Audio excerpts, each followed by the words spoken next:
채용 절차 공정화에 관한 법률 시작해 보도록 하겠습니다. 노무사 하다 보면은 가장 많이 받는 질문이 그거 같은데요. 노측이냐 사측이냐 이런 것들. 여담입니다만 저는 저를 수임하는 쪽으로 위해서 항상 최선을 다하고 있습니다. 특별히 물론 이제 노무사님들 중에서는 노측 사건만 하시는 분들도 있고 사측 사건만 한다, 이건 전문이다 이런 분들도 계시지만 저희는 투명무치 이렇게 일을 하고 있고요. 또 하나 많이 하는 질문이 요즘 제일 이슈되는 게 뭐예요? 이런 질문들 많이 하시거든요. 이제 이거는 시에 따라서 언제 질문을 받았냐에 따라 답이 바뀔 수 있겠지만 큰 근간이랄까요? 최근 노동법제의 개정 사항을 봐도 그렇고 요즘 노동법 하는 사람들의 그래도 주요 관심 사항 중에 하나라고 할 수 있는 것들 제가 2개를 적어왔는데 이거예요. 건강과 안전. 저희가 중대재해처벌법 산업안전까지는 15개 차시에서 따로 정리는 하지 않겠지만은 산업안전 이런 것도 굉장히 중요하게 지금 다뤄지고 있고요. 건강과 안전에 대한 문제, 그다음에 공정, 차별금지. 특히 이거는 요즘 젊은 세대들의 주요 관심사기도 하죠. 차별하지 말아라, 공정하게 하자. 이런 부분들, 이게 실제 노동법에도 연결이 돼서 굉장히 중요한 아젠다로 등장을 하는 거로 확인할 수 있습니다. 실제 법조문에서 어떻게 현출되고 있는지 한번 볼게요. 먼저 아까 건강에 대한 내용이 있었는데 솔직히 우리가 신체 건강, 산업법 전면 개정이 됐고요. 중대재해처벌법이 2022년부터 시행이 되고 있습니다. 이게 이제 몸이 다쳐서는 안 되기 때문에 중대재해처벌법에 대한 내용도 이렇게 규정되어 있는 거, 신체 건강에 대한 거 확인하실 수 있고요. 그리고 우리가 신체 건강도 중요하지만 못지않게 중요한 게 마음에 대한 건강 아닐까요?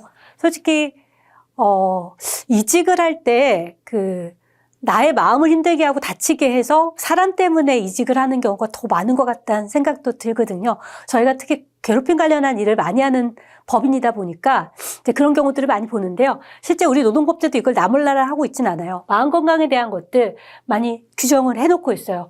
특히 이제 이렇게 좀 나눠보실 수 있는데 먼저 외부로부터의 괴롭힘에 대해서는 이제 감정근로자 보호, 그래서 산업안전보건법에 관련 내용을 규정하고 있고요. 내부에 있는 누군가가 나를 못 잡아먹어서 난리다. 이거는 직장 내 괴롭힘. 그래서 근로기준법에서 규정을 하고 있습니다. 그리고 이제 직장 내 괴롭힘이 처음 등장할 때는 우리 괴롭힘 가서 얘기하겠지만은 그냥 자율적으로 니네 사규에 취업규칙에 적어서 자율적으로 좀 어떻게 해봐 이거였거든요. 근데 우리가 자율적으로가 잘 안 되잖아요. 그래서 21년도에 이렇게 직접적인 처벌 규정이 법 안에 들어오게 됐고요. 그리고 아까 이제 외부로부터의 괴롭힘은 감정근로자만 보호한다 이렇게 18년도에 처음에 만들어질 땐 이렇게 등장을 했죠.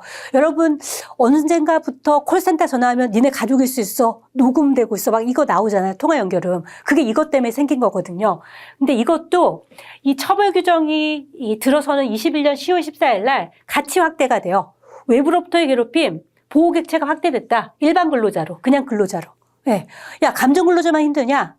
일반 근로자도 거래처가 나를 힘들게 한다든지 그럴 수 있잖아요. 그러면 회사가 그 거래처, 특히 그게 고객이다. 고객은 왕이잖아요, 한국 사회에서. 그러니까 그 사람을 직접적으로 어떻게 할 수는 없어요. 노동법이 생각보다 이런 국면에서 힘이 없거든요. 왜냐하면 회사 조직 안에서의 근로관계를 전제로 해서 뭔가를 규율하는 법이다 보니까 이 법을 벗어난, 바운드를 벗어난 이 사람에 대해서 뭔가 직접적으로 제재할 수 있는 거는 되게 약해요. 그래서 어떻게 해요? 이 사람을 제재 못하더라도 네 식구 네가 챙길 수는 있잖아. 이게 노동법이에요. 그래서 이 문제적인 상황에 있어서 이 사람을 케어하고 분리해준다든지 보호하는 거, 요거는 해줄 수 있지 않냐. 그렇게 네 식구 네가 챙겨라. 요게 이 근로기준법, 직장 내의 괴롭힘에 대한 처벌 규정이 등장하는 요 시기와 맞물려서 이렇게 확대됐어요. 이런 거 재밌지 않나요? 막 이렇게 쫙 맞물려서 이렇게 딱 규정이 되고 되게 유기적으로 움직이는 거. 저만 재밌나요? 어쨌든 이런 것도 좀 보시면 좋겠고요. 차별금지에 대한 것도 좀 볼게요. 아까 우리가 노동법 위에 헌법이 있다 이런 내용들 같이 살펴본 바 있잖아요. 32조, 33조 얘기를 했는데 그 32조에 요 사항을 보시면 이게 사항일 건데요. 5항인가요? 보면 이제 요 차별금지에 대한 내용이 여기 나와요. 그러니까 이거를 시발점으로 해서 이렇게 쭉쭉쭉 뻗어나왔다고 보시면 돼요. 균등한 처우를 해라. 모집과 채용에 있어서 임금의 군품 등 교육 배치 승진에 있어서도 정년 퇴직 및 해고에 있어서도 차별하면 안 된다는 게 헌법상 명시되어 있다라는 거고요. 이 차별금지 관련한 그 헌법상의 이념들이 그 하위에 있는 노동법, 이 법제에 어떻게 퍼져서 나오는지, 이렇게 뿌리 내려서 나오는지를 쭉 정리한 거거든요. 먼저 근로기준법 6조 보면은 균등한 처우, 남녀의 성을 이유로 차별적 대우를 하지 못하고 국적, 신앙, 사회적 신분을 이유로 차별적 처우를 하지 못한다. 이제 노무사 시험 볼 때, 여러분 혹시 직업 상담사 이런 것도 노동법 시험 보시거든요. 이런 규정이 다 나오잖아요. 두 문자로 외우거든요. 남국, 신사 이런 거 재미없나요? 예, 남국 신사로 차별하면 안 돼요. 남국 신사 차별하면 안 되고, 자, 남녀 평등 및 일가정 양립 지원에 관한 법률, 여러분 육아휴직 보내주는 법률 7조에 봐서도 모집과 채용할 때 남녀 차별하지 말아라. 그리고 되게 구체적으로 쓰고 있어요. 특히 여성 근로자 모집 채용할 때 직무 수행에 필요하지 않은 용모, 키, 체중, 예, 이런 것들 보면 안 되죠. 미혼 조건 이런 것들 가지고 차별하지 말라는 거 명시하고 있고요. 역시 남녀고평법 9조 임금의 금품에 있어서도 차별하지 말라는 말을 명시하고 있습니다. 남녀고평법 계속 봅니다. 10조 교육 배치 승진에 있어서 11조 정년 퇴직 해고에 있어서 차별하지 말라. 이런 게 왜 들어가 있을까요? 이런 거 보면은 이제 가끔 그런 현실적인 저항에 부딪힐 때가 있어요. 요즘은 오히려 역차별이 문제인 것 같은데 노무사님 이게 웬 말인가요? 하시잖아요. 근데 예전에 같은 예를 들면 KT 직원이다. 같은 전화 교환수다. 뭐 이런 상담사 이런 직업군이다. 근데 남성은 55세까지, 여성은 52세까지 같은 회사에 같은 직무를 하는데도 나이가 다르거나 그런 암울한 역사가 있었거든요.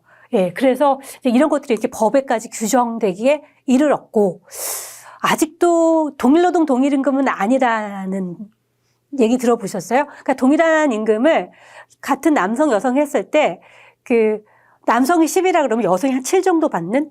이게 아직도 대한민국의 현실이거든요. 괜히 성차별적인 발언을 한다고 너무 노여워하지 마시고 그냥 팩트니까요. 아직 그러한 현장들이 있기 때문에 이런 차별금지에 대한 조목조목한 이 세부적인 규정들이 존재하고 있는 거고요. 빨리 없어져야죠. 그리고 이제 차별금지의 확장 그래가지고 차별금지 영역 관련한 이제 법 규정들을 보고 있어요. 좀 더 이렇게 카테고리화 해왔어요. 지금까지 살펴봤던 게 남녀고평법이잖아요. 여기서는 뭐 차별하지 말라고요? 남녀, 성별 차별하지 말라는 거고, 자, 장차법 보면은 장애 있는 걸 가지고 차별하지 말라는 얘기를 하고 있고, 자, 고용상 연령 차별금지, 우리 고령자법이라고 하는 이 긴 법 보면은 나이 들어가는 것도 서러운데, 모집 채용 뭐 이런 것들에 있어서 나이를 가지고 차별하지 말라고 얘기를 하고 있어요. 근데 지금 살펴보신 거는 성별, 장애 여부, 그다음에 연령, 나이에 대한 어떤 콘텐츠적인 영역, 내용에 대한 어떤 차별금지를 얘기하는 거라면 이게 이제 더 확장이 돼서 절차적인 것도 공정하게 하라. 요즘은 요거까지 요구하고 있어요. 그래서 대표적인 거, 절차적인 공정성을 요구하는 대표적인 노동법 중에 하나가 채용 절차 공정화에 관한 법률이고요. 요거를 하나씩 살펴보도록 하겠습니다. 일단 추진 배경 볼까요? 왜 나왔냐? 자, 사용자의 거짓 채용, 구인 광고를 금지, 뭐 이런 거. 여러분, 태양상사 보셨나요? 고 시절, 고 이전의 시절. 예를 들면, 사무직인 것처럼, 내근직인 것처럼 뽑았는데 막 장판 팔고 오라고 한다든지, 그런 암울한 시기가 있었죠. 시대가 있었죠. 그래서 이런 법들이 나오는 거고요. 그리고 구인자가 구직자에게 뭐 채용 심사 비용을 부담시킨다든지, 아니, 여기 취업하고 싶다고 왔는데 이 심사 비용을 네가 내 이렇게 안 된다는 거죠. 이런 거 하지 말라라는 거. 그다음에 채용 서류 반환할 수 있는 어떤 근거를 만들었다. 전자접수를 장려한다. 그다음에 채용 일정이나 지용 접수 등 채용 절차 공정화를 구직자에게 알리는 역할. 뒤에 이제 절차별 고지 의무를 저희가 말씀드릴 텐데 원서를 냈는데 이게 제대로 접수가 됐는지 말았는지 1차 전형을 통과했는지 말았는지 뭐 이거를 아무것도 모르고 그냥 전전긍긍하게 하는 이런 상황을 이제 없게 하겠다. 구직자들의 알 권리를 보장하겠다. 그런 취지들이 이 추진 배경에 담겨있다고, 이 법에 담겨있다고 보시면 되겠습니다. 그래서 주요 내용, 이제 뒤에서도 중요한 것들은 다시 한번 살펴보겠지만, 거짓 채용 광고 하지 말아라. 전자우편 등을 통한 채용 서류에 접수를 할 수 있게 하자. 채용 일정, 채용 과정을 고지한다. 알려준다. 채용 심사 비용은 당연히 회사에서 부담해야겠죠. 부담 금지. 채용 여부에 대해서도 고지해라. 채용 서류 반환할 수 있다. 법조문 한 17개 정도 되거든요. 이것들을 신설했다. 혹시 말은 신설이지만 오래됐어요. 이미 15년 1월 1일 시행돼서요. 이렇게 쭉 시행이 됐어요. 법이 굉장히 현실적이거든요. 노동법이 되게 실용적이고 현실적인 법이에요. 아니, 뭐 300명 넘어가고 대기업군에서는 이런 법이 시행된다 그래도 바로 뭐 전자로 딱 받고 반환할 수 있는 시스템 만들고 쫙쫙쫙 갈 수 있지만 조그만 회사는 이게 안 될 수 있잖아요. 그래서 대개들 중요한 법 제도가 이렇게 바뀌잖아요. 시간표를 줘요, 시간표를. 그래서 뭐 15년 1월 1일은 300명 이상 사업장, 공공기관, 그 다음 구간 100명 이상, 그다음에 30명 이상. 여기는 하한이 30명이네요. 그렇죠? 30명 이상 회사는 요것들을 다 하게 되어 있다. 이렇게 시간표도 한번 확인해 보시라고 이것도 가져왔고요. 자, 내용 하나 조금씩 볼게요. 먼저 채용 공고인데요. 아까 보셨던 것들은, 그러니까 채용 공고 금지, 변경 금지, 근로조건 변경 금지, 그다음에 채용 서류 및 지적재산권 귀속 강요 금지.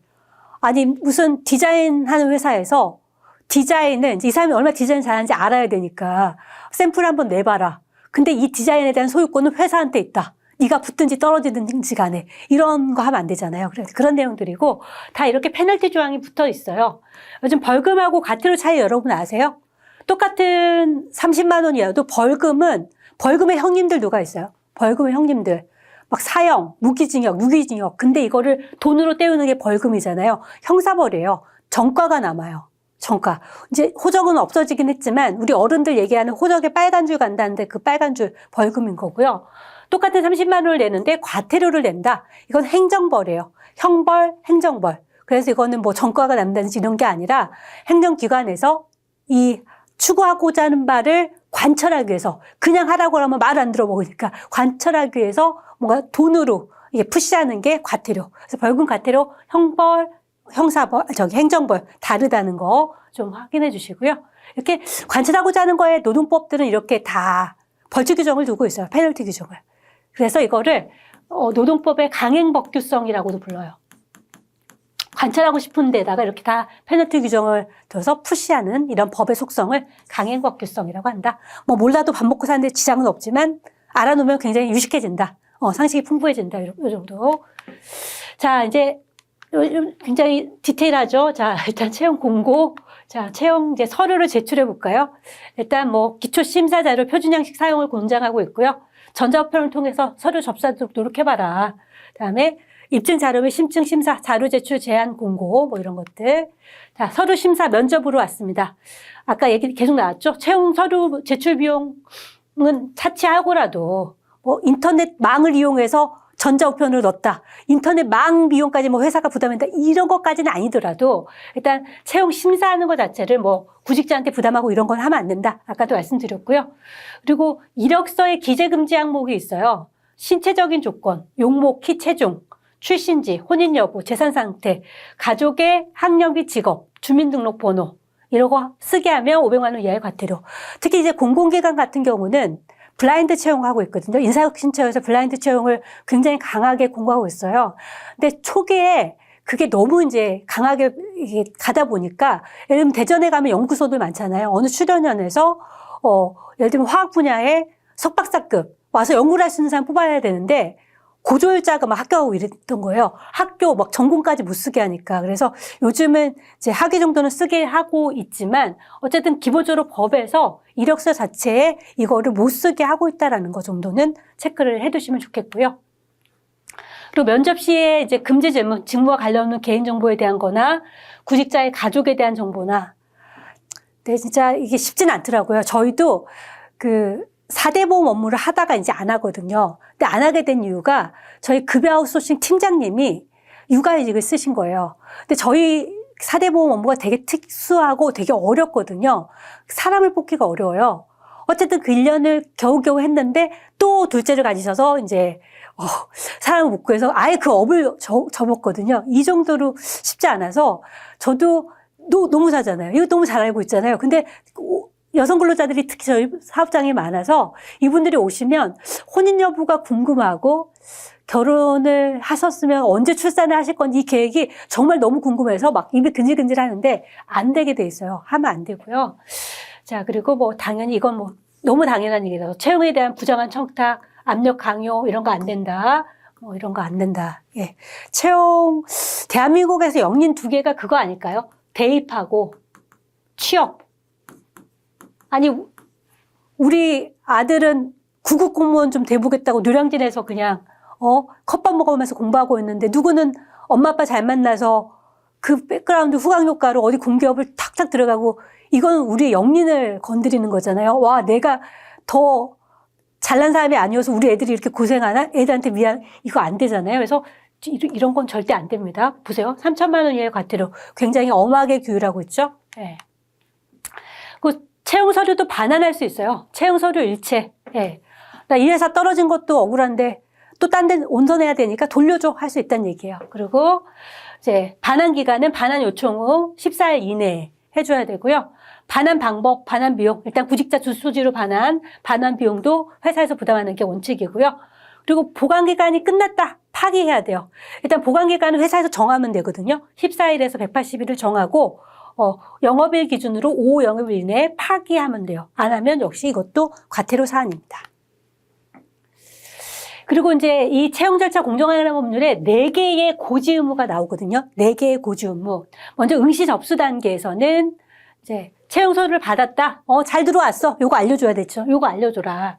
집단 고지해도 되고요. 개별 고지해도 됩니다. 그리고 채용 과정에서는요.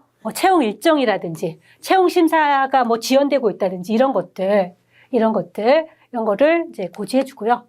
채용 확정 단계에서는 붙었는지 떨어졌는지 특히 불합격자한테도 알려줘야 뭐 다른 데 온서를 내든 말든 할 거 아니에요. 이런 거 알려줘라. 이것도 집단적으로 홈페이지 게시 개별적으로도 가능하다는 거 가급적 신속하게 알려줘라. 법규정에 나와 있습니다. 그리고 채용 확정 후 단계에서의 고지. 너 채용 서류 반환받을 수 있거든. 이거 알려줘야 돼요. 반환을 청구할 수 있다는 거. 대상 채용 서류의 종류와 범위. 반환 청구를 어떻게 하면 되는지, 그다음에 청구 기간, 이행 기간, 그다음에 비용 어떻게 부담하는지 이런 것들, 그리고 끝나면 파기한다든지 이런 내용들을 다 알려주게 돼 있어요. 저 이거는 그리고 넘어가겠습니다. 이제 마지막 장표인데요. 4조의 3, 보통 제목이 이렇게 돼 있으면 이제 중간에 들어온 법이거든요. 개정돼서 들어온 건데 안 되죠. 이런 거. 그렇죠. 아까 말씀드렸듯이 아니 이 친구 사람을 보고 뽑아야 되는데 이 사람의 뭐 백그라운드나 뭐 집이 얼마나 잘 살고 막 이런 것들 재산 이런 거 보고 사람 뽑으면 안 되잖아요. 그래서 이거 안 된다는 거고요. 그리고 사진 부착 관련해서는 이제 19년도 그 이후에 물론 매뉴얼이 개정되긴 한번 했는데 채용절차법 관련 업무 매뉴얼, 노동부 매뉴얼 보면은 사진 부착은 할 수 있다. 누군지 식별할 수 있는 용도로 동일성을 확인하기 위한 기초자료도 할 수 있다고는 되어 있어요. 그래서 사진 붙이는 것까지 못한다 하고요. 공공기관은 사진도 안 하더라고요. 제가 가끔 면접위원으로 들어가거든요. 사진도 못하게 하고 있고요. 특히 종교는 개인정보법상 민감정보에 해당하기 때문에 근로자의 동의가 있어야 수집할 수 있어요. 다만 이제 종교는 수집이 필요한 회사들도 있거든요. 예를 들면 경양기업이라고 들어보셨어요? 우리 회사는 기독교 이념으로 아니면 불교 이념으로 불교재단에서 이렇게 종교성을 기반으로 하고 있는 회사도 있어요. 이건 확인을 해야 되잖아요. 근로자의 동의하에 확인을 하시면 됩니다. 이렇게 채용절차 공정화에 관한 법률까지 살펴봤는데요. 이미 다 회사에 재직 중인 근로자의 확률이 높을 것 같아서 이 영상을 보시는 분. 근데 혹시라도 채용을 준비 중인데 노동법을 상식으로 공부하고 계신 분이 있다라고 하면 몇 가지 팁만 드리고 이번 시간 마지막 마무리하도록 할게요. 제가 채용 면접위원으로 많이 들어가요. 예를 들면 경찰청, 코레일, 이런 여성인권진흥원 여러 군데 면접위원으로 이제 들어가는 나이가 됐거든요. 제발 얘기하고 싶은 거는 그 사람의 눈을 보고 얘기하는 거. 가끔 막 시선을 어디다 둘 때를 몰라서 얘기하시는 분들 있는데 굉장히 자신감 없어 보여요. 그리고 저도 손이 좀 자유롭긴 하지만 손이 막 이렇게 되시는 분들이 있거든요. 정신없고요. 그리고 제일 중요한 거, A를 물으면 A-를 답을 하셔야 돼요. 근데 진짜 생각보다 A를 물었는데 B, C를 대답하는 분들이 생각보다 많아요. 그래서 질문에 딱 정확하게 답을 할 수 있는 거 되게 중요한 것 같고요. 그리고 기본적으로 이런 노력 정도는 해야 되지 않을까? 예를 들면 예상 문제를 뽑아서 그에 대한 묻고 답하기를 해서 내가 어떻게 답을 하고 어떤 제스처를 취하는지 정도는 좀 들어보고 오셨으면 좋겠다는 생각이 들어요. 이렇게 이상한 추임새 있거든요. 그런 추임새를 굉장히 쓰시는 분들이 많아요. 예. 그래서 내가 어떤 추임새를 쓰고 이게 문제가 있는 지점이 있는지를 좀 미리 체크하고 들어오는 정도의 성의는 필요하다. 이런 생각도 해봅니다. 참고로 저는 남자 둘만 있는 남자 둘의 엄마인데요. 특히 경찰 시험 면접위원으로 들어가서는 굉장히 암울한 기분으로 나왔어요. 이렇게 남성, 여성분들 확실히 좀 차이가 있고요. 그래서 이제 특히 남성분들이라 그러면 평소에 이렇게 말하기에 대한 연습이 돼 있지 않다 그러면 정말 연습을 많이 하고 좀 들어가시는 것도 나를 잘 온전히 보여주고 피력하는데 중요할 수 있겠다. 이런 사족 같은 얘기도 좀 정리해 봅니다. 어쨌든 저희는 이제 근로계약 관련해서 그다음에 시용수습, 그다음에 요즘 노동법의 관심사인 절차적인 공정성에 대한 문제까지 모두 함께 살펴봤습니다. 고생 많으셨습니다.